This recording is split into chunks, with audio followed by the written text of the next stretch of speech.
नमस्कार. या गीता संध्या वर्गात सर्वांचे मनापासून स्वागत करते. नारायणन न वरती अनुस्वार, त्याचा हलंत न. नारायणन नमस्कृत्य एक शब्द आहे. नमस्कृत्य म वरती आघात म्हणजे मच्या खाली आडवी रेघ. नरय र वरती अनुस्वार, त्या अनुस्वाराचा हलंत य संजय मधला.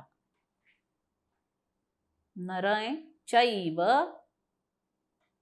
चैव नरोत्तमम रो वरती आघात, हलंत मह शेवटचा लिहायचा. नरोत्तमम दंड. देवीम वि दीर्घ, त्याच्यावर अनुस्वार, अनुस्वाराचा हलंत म. देवीम सरस्वतीं सरस्वती ती वरती अनुस्वार, र वरती आघात, तीच्या अनुस्वाराचा ईव दीर्घ ई, त्याच्यावर अनुस्वार आणि व हलंत. सरस्वती. व्यासन स वरती अनुस्वार, अनुस्वाराचा हलंत न. ततो जयमुदीरयेत, हलंत त शेवटचा आणि दी दीर्घ. नारायणं नमस्कृत्य म्हणा. नारायणं नमस्कृत्य नारायणं नमस्कृत्य. नारायणं नमस्कृत्य. नारायणन न म्हणताय हा, मी ओठ बंद करणार नाहीये. नारायणं नमस्कृत्य. नारायणं नमस्कृत्य म्हणा दोनदा. नारायणं नमस्कृत्य. छान. नारायणं नमस्कृत्य. नरय चैव नरोत्तमम्. नरं चैव नरोत्तमम्. छान म्हणता येईल. नरय चैव नरोत्तमम्. छान म्हणा. नरं चैव नरोत्तमम्. नारायणं नमस्कृत्य नरय चैव नरोत्तमम्. नारायणं नमस्कृत्य नरं चैव नरोत्तमम्. छान म्हणा. नारायणं नमस्कृत्य नरं चैव नरोत्तमम्. सुंदर. नारायणं नमस्कृत्य नरं चैव नरोत्तमम्. परत एकदा. नारायणं नमस्कृत्य नरं चैव नरोत्तमम्. देवीं सरस्वतीं व्यासन म्हणा. देवीं सरस्वतीं व्यासं. सुंदर. वी दीर्घ आहे, ती दीर्घ आहे. देवीं सरस्वतीं व्यासन. देवीं सरस्वतीं व्यासं. छान. परत एकदा. देवीं सरस्वतीं व्यासं. ततो जयमुदीरयेत. ततो जयमुदीरयेत. बघा, ततो केलं तर अजय होईल. हा, अवग्रह तिथे नाहीये. ततो जयमुदीरयेत. ततो जयमुदीरयेत. हा, शेवटचा जो हलंत त आहे तोही दिसला पाहिजे. ये नंतर जीभ वरती दाताला लावायची आणि पटकन सोडून द्यायची. तो हलंत, तो जो आवाज आहे तो हलंत त. हा, ततो जयमुदीरयेत म्हणा. ततो जयमुदीरयेत. ततो जयमुदीरयेत. ततो जयमुदीरयेत. देवीं सरस्वतीं व्यासं ततो जयमुदीरयेत्. म्हणा. देवीं सरस्वतीं व्यासं ततो जयमुदीरयेत्. सुंदर. म्हणा. देवीं सरस्वतीं व्यासं ततो जयमुदीरयेत्. म्हणा. देवीं सरस्वतीं व्यासं ततो जयमुदीरयेत्.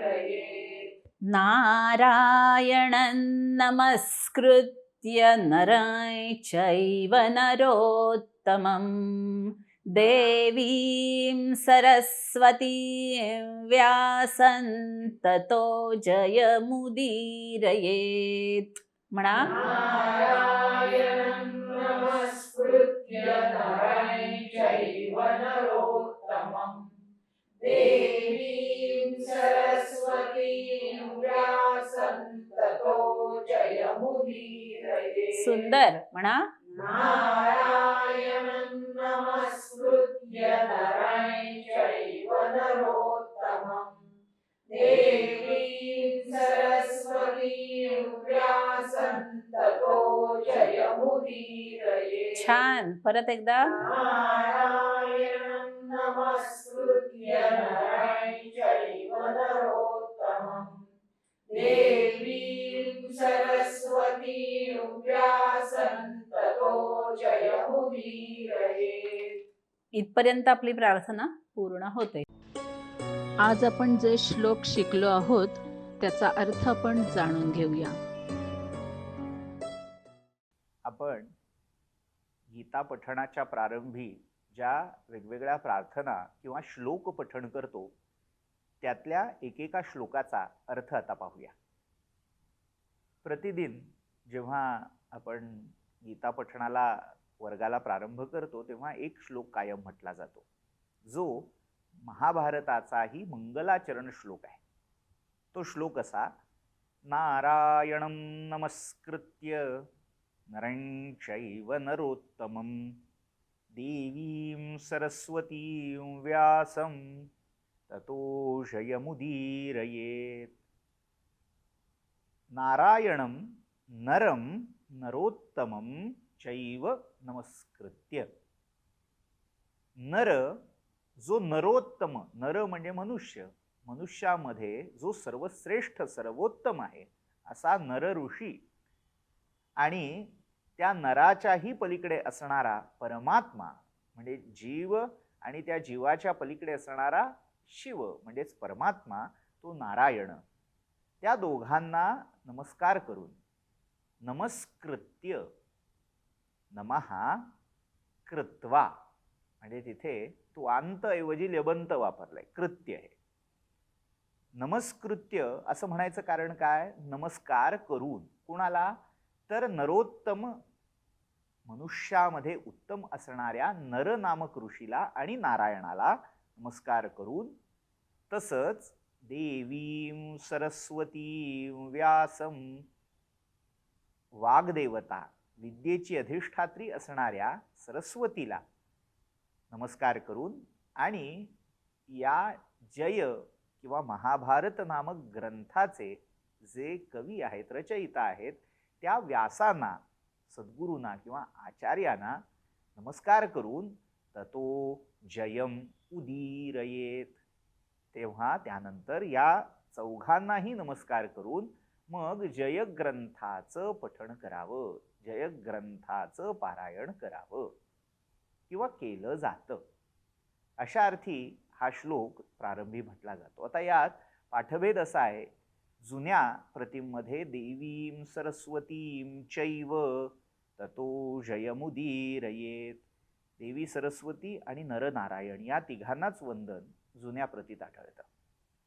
स्वाभाविकच व्यासांनी जेव्हा जयग्रंथाची रचना केली होती तेव्हा ते स्वतःला वंदन करणार नाहीत, म्हणून व्यासांच्या महाभारतातला श्लोक देवीं सरस्वतीं चैव असा असावा आणि व्यासांच्या नंतर त्यांचे जे शिष्य वैशंपायन असतील, सुत, रोमहर्षण किंवा त्यांचा मुलगा उग्रश्रवा सौती यांनी मात्र महाभारत पठण करताना कथन करताना देवीं सरस्वतीं व्यासम असा पाठ तिथे गृहीत धरला असावा. थोडक्यात या महाभारत कथेमध्ये जे नायक आहेत त्या महाभारत कथानकामध्ये नर आणि नारायण हेच अर्जुन आणि भगवान योगेश्वर श्रीकृष्णाच्या रूपामध्ये अवतीर्ण झालेले. त्यामुळे नायक रूप आणि दुसरं या महाभारतामध्ये जे अद्वैत तत्वज्ञान आहे, वेदांताचं तत्वज्ञान आहे, त्यानुसार जीव आणि शिव, ब्रह्म आणि जीवात्मा यांचं ऐक्य सांगितलेलं आहे. ऐक्याबरोबरच ते दोघंही द्वासुपर्णा सयुजा सखाया या सूत्राप्रमाणे, या श्रुतीप्रमाणे एकत्रित राहतात. दोघं दिसतात, दोघं एकत्र असतात, पण दोघंही एकरूपच आहेत. जीव हाच शिव आहे, शिव हाच जीव आहे, हा भाव नर आणि नारायणांना नमस्कार करून व्यक्त केलेला आहे. वाणीची अधिष्ठात्री असल्यामुळे सरस्वतीचं आणि गुरु रूप असणाऱ्या व्यासांचं वंदन या श्लोकामध्ये केलेलं आहे. असा हा गीता पठणा प्रारंभी म्हटला जाणारा आपला नित्याचा श्लोक.